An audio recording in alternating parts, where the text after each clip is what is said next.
আমাদের এই আবহাওয়ায় বা আমাদের এলাকায় কোন জাতটা বেশি ভালো হবে সেটা জাস্ট দেখার জন্য।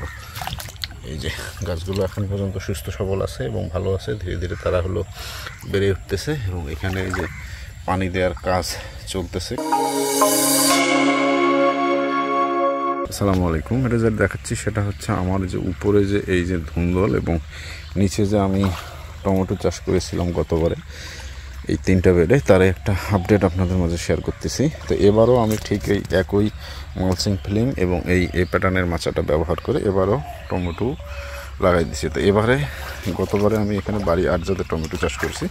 তা এবার আমি এখানে এই টমেটোটার জাতটা হচ্ছে TM28 জাতের টমেটো এখানে আবার লাগিয়ে দিয়েছি। এখন দেখা যাক এই জাতটা কেমন হয়। এই জাতের টমেটো আমি করি নাই, আমি শুধুমাত্র বাড়ি 8 জাতের টমেটো চাষ করছিল এবং আরও আমার 2-3টা এরকম সেট আছে।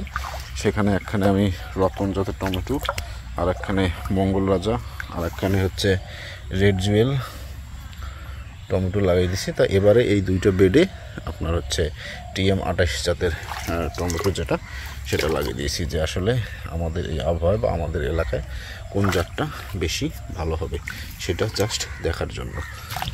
এই যে গাছগুলো এখন পর্যন্ত সুস্থ সবল আছে এবং ভালো আছে, ধীরে ধীরে তারা বেড়ে উঠতেছে এবং এখানে এই যে পানি দেওয়ার কাজ চলতেছে। কারণ হচ্ছে আজকে 2-3 দিন থেকে এখানে প্রচণ্ড রোদ যাচ্ছে এবং এইটা অনেকটা হচ্ছে বেলে মাটির মতো। এইখানে আজকে 25-30 বছর থেকে এখানে কোনো কৃষিকাজ হয় না।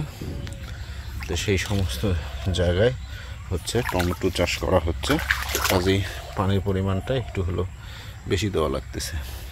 এটার পরবর্তী আপডেট আমি আপনাদের সঙ্গে শেয়ার করবো ইনশাল্লাহ। তো সে পর্যন্ত ভালো থাকবেন। আসসালামু আলাইকুম।